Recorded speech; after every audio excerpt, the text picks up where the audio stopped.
스쿼트를 할 때 1. 버딩크가 나면 안 된다. 2. 버딩크는 일어나도 괜찮다. 3. 버딩크가 조금 나는 건 상관없는데 심하게 나면 안 된다. 여러분은 세 가지 중에서 뭐가 맞다고 생각하십니까? 버딩크에 대해서 많은 분들의 의견이 굉장히 분분하죠. 누군 나도 된다 그러고, 누군 나면 안 된다 그러고, 누군 조금 나는 건 상관없지만 심하게 나면 안 된다 그럽니다. 전 이렇게 말씀드리고 싶습니다.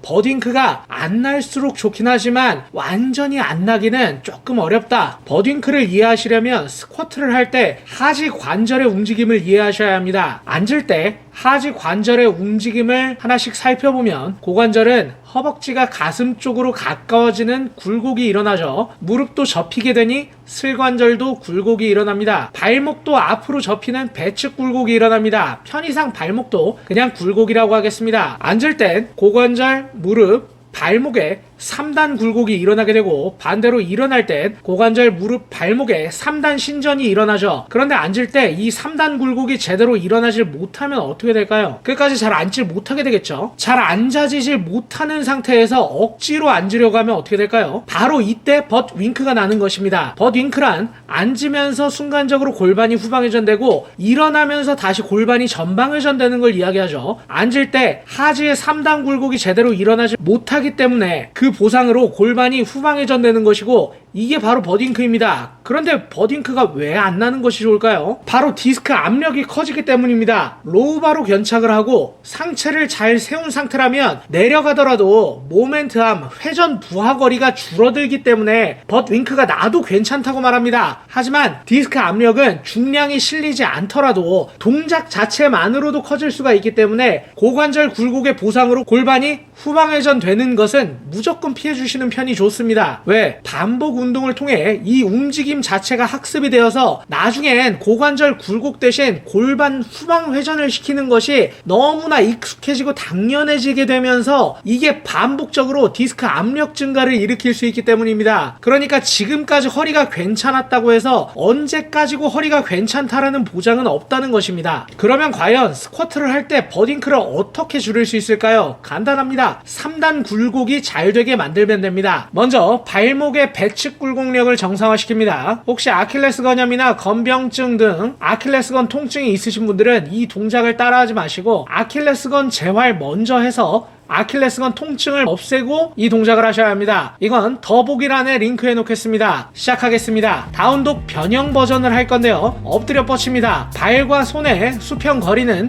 자기 키의 절반 정도로 맞춰주시면 됩니다. 무릎을 구부린 상태에서 엉덩이를 최대한 하늘로 들어주세요. 이때 무릎이 절대 펴지지 않게 구부린 상태에서 엉덩이를 최대한 들어주세요. 이 상태에서 엉덩이는 하늘로 그리고 뒤꿈치는 바닥으로 내려주려고 하면 무릎이 조금 더 펴지면서 종아리가 많이 늘어날 겁니다. 어깨에 부담이 있으신 분들은 플랭크 하듯 팔꿈치를 대고 하셔도 됩니다. 종아리 늘리고 30초를 유지해서 3세트를 반복합니다. 다 끝나신 분들은 무릎의 굴곡력을 정상화시켜 보겠습니다. 런지 자세를 취하는데요. 뒷무릎 밑에 베개나 패드 등을 대고 바닥에 무릎을 댑니다. 양발은 앞뒤로 충분히 벌려서 양무릎 각도가 90도가 되게 만듭니다. 이 상태에서 무게중심을 뒷발 앞꿈치에 싣는다 생각해주면 뒷다리 앞벅지가 늘어나는 게 느껴질 겁니다. 뒷발 앞꿈치로 지면을 같이 눌러주시면 앞벅지에 늘어나면서 힘이 들어가는 느낌, 신장성 긴장감이 느껴질 겁니다. 혹시 이 상태에서 무릎이 아프신 분들은 슬개건 재활부터 하셔야 되는데 이건 아직 영상이 없으니 무릎 아프신 분들은 이 동작을 생략해주세요. 무릎이 괜찮으신 분들은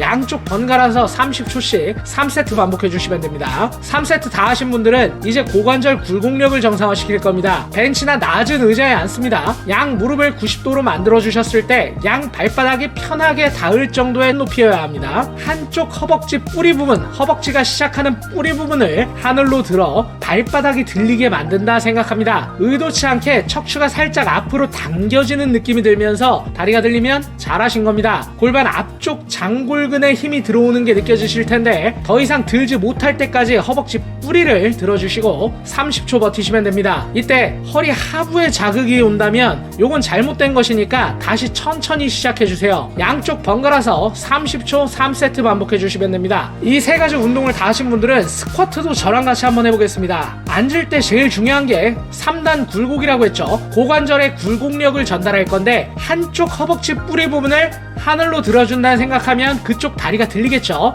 그런데 양쪽 허벅지 뿌리 부분을 동시에 하늘로 들어준다고 생각하면 어떻게 될까요? 양다리가 들리는 게 아니라 앉아지게 됩니다. 스쿼트 내려갈 땐 앉는 게 아니라 양 다리를 들어준다 생각하는 겁니다. 양쪽 허벅지 뿌리 부분을 하늘로 들어준다고 생각하면 지가 스스로 앉아집니다. 그럼 이걸 언제까지 들어야 되냐? 멈춰질 때까지 하시면 됩니다. 그러면 내가 현재 하지 3단 굴곡이 가능한 범위까지만 가서 멈춰질 겁니다. 그러니까 억지로 앉아서 보상을 일으키기 전까지만 가는 거죠. 어떻게? 앉는 게 아니라 허벅지 뿌리를 들어서 이때 발바닥 무게중심은 발 전체 풀풋입니다. 풀풋 무게중심 유지해서 양쪽 허벅지 뿌리를 들어 더 이상 움직여지지 않으면 풀풋으로 지면을 레그 프레스 하듯 밀어서 올라옵니다. 그러면 무릎이 끝까지 안 펴질 겁니다. 덜 펴는 게 아니라 안 펴져야 합니다. 만약 무릎이 끝까지 펴지신 분들은 발바닥을 민 게 아니라 일어서려고 한 것이기 때문에 일어서려고 하지 마시고 다시 천천히